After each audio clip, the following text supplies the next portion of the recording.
Have you ever looked back fondly on an obscure game and wanted to play it again? Well, heed my warning, traveller, for I have peered into the abyss and brought back what should have stayed dead. Remember these words. If society has chosen to forget something, then there's probably a good reason for that. Let it stay buried. This is not a hidden gem. This is not a forgotten masterpiece. This is Gangland.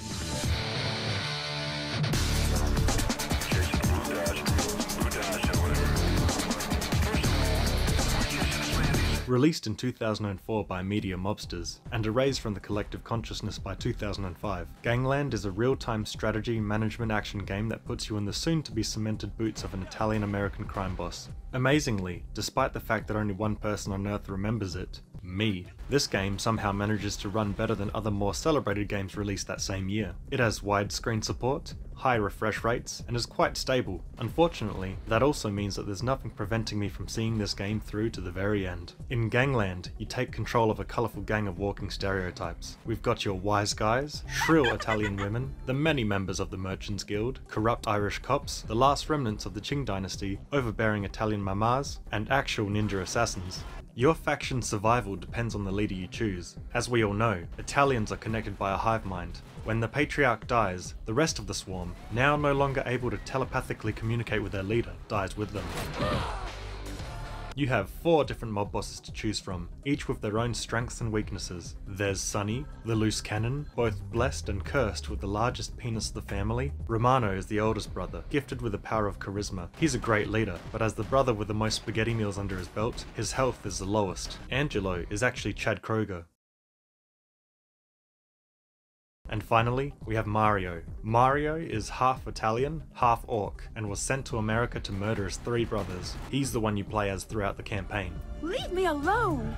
The core gameplay loop of Gangland involves taking over and protecting as many businesses as possible, whilst also sabotaging the rival gang's attempts to do the same. These businesses can be extorted for a 25% cut of their revenue, or bought outright to get a 50% cut and special bonuses depending on the type of business it is. For example, purchasing a weapon shop allows you to, get this, buy weapons for your gang members. Each business provides you with different resources. These resources are slowly funneled to you automatically over time, via collectors that need to be protected. Your opponent's collectors, however, are fair game. Whacking them in the streets can disrupt their supply lines and deny them their resources. So what are these resources? Well, first of all, Jesus Christ, there's a lot of them. Second of all, they can be divided into 2 separate categories, currency and consumables. Currency is the stuff directly traded for goods and services. Cash is used to buy more businesses, hire henchmen, purchase upgrades, and buy things over the phone. The main purpose of the other forms of currency is to reward you for diversifying your criminal empire. Then we have our consumables, ammunition, medkits, explosives, and poison. Forget about poison, it's a complete waste of time. But one thing that I love and hate about Gangland is that every single round you fire is accounted for. There are 3 types of ammunition: normal,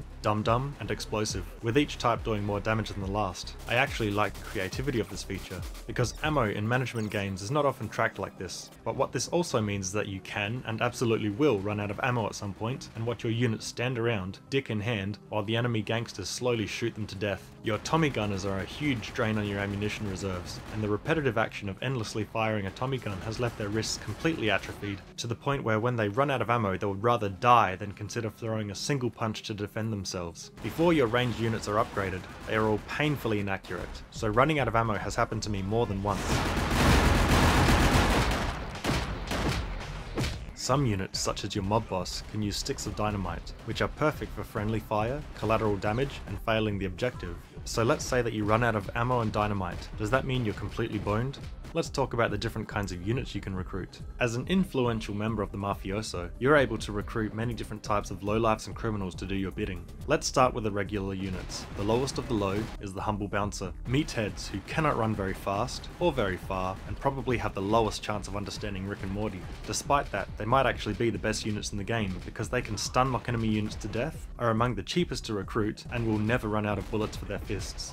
Next, there are the various types of gunmen, henchmen, and bodyguards whose only defining features are how quickly they're going to waste your resources. They are an absolute liability. As the millisecond an enemy collector appears in their peripheral vision, they go into a frenzy and make sure that every nearby civilian feels their impotent wrath. These idiots will make your life a living nightmare unless you turn off the fire at will function. The next, and most annoying unit in the game, is the street girl. If more than one street girl corners you, you will never move again. You'll be forced to spend an eternity of being maced directly in your eyes, wishing, no, praying for a real unit to come and put an end to your suffering. Now let's move on to the wacky units, and when I say wacky, I mean insane. These units are usually offered to you by different gang bosses over the phone. I won't describe every single one of them. I will, however, describe the most broken and most racist ones. The Big Mama is the stereotypical Italian wife. She can cook, she can clean, and she can take out the trash. She feeds your units to heal them, and can even feed you, the player, with her meatball recipe found at the back of the manual. Thank you, Big Mama. The Japanese mob offers ninjas, who unironically walk the streets in full ninja attire. The Russian mob can supply you with the two worst units in the game, the sniper and the bomber. Don't let the name fool you, the sniper is just as inaccurate as everyone else, only he lets you know about it at a much greater range. And the purpose of the bomber is to ruin the game by permanently destroying buildings and sending your opponent into a blind rage. And finally, we have the Jewish mob, who supply you with the businessman, who increases the revenue of any business you station him in. Give me some bread already! Money, money, money, money, money, money. What did they mean by this?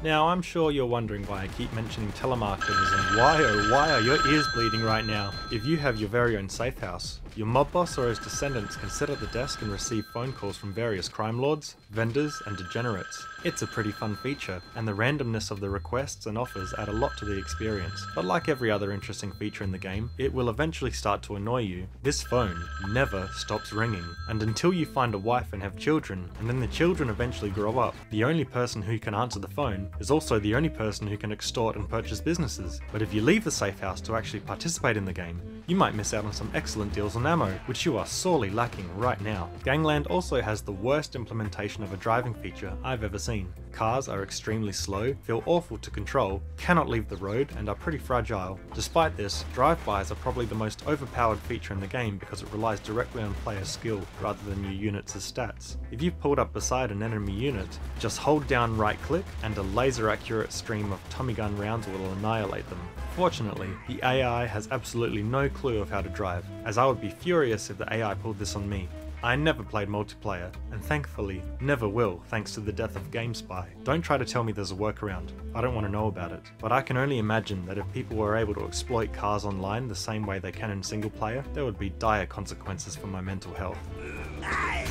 Gangland is an extremely stressful game to play sometimes. There are too many resources to manage in what is actually a pretty fast-paced game. You are constantly spinning plates, making sure that your businesses are adequately protected, that your units have healed after combat, even whether they've reloaded after a shootout. Oh, look out! The chief of police is waiting in your office. Better get there fast or he might just murder your wife. The micromanagement is too intense, the rules too unclear. Matches start off at such a slow pace and lull you into a false sense of security. Then a hit squad shows up at your wedding and brutally murders you. You'll be powerless to stop it too. If the game could just slow down a little, allow you to breathe, it would be so much better. What you expect is a peaceful territory expansion simulator. What you get is Age of Empires 2 Fast Castle or Perish. But perhaps I've been too harsh on this game.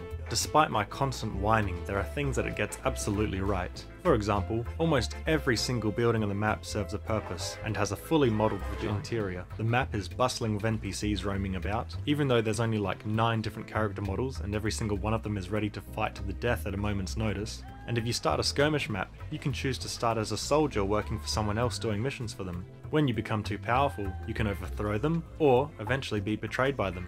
I don't really care about music much. In fact, I regularly take drives of up to 2 hours without any music. No radio, no mixtapes, no podcasts. Just raw dogging the entire drive in complete silence, in a move my friends describe as serial killer-esque. Despite that, I really enjoy the music in this game.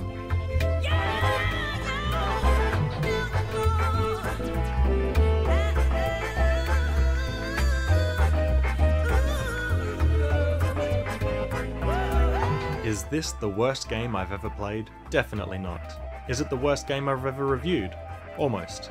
It has a lot of interesting ideas that are sadly executed very poorly. It fails at almost everything it attempts, leaving it with not a lot going for it. But if nothing else, it sure was memorable. Thank you for joining me on this journey. I really appreciate it. See you next time.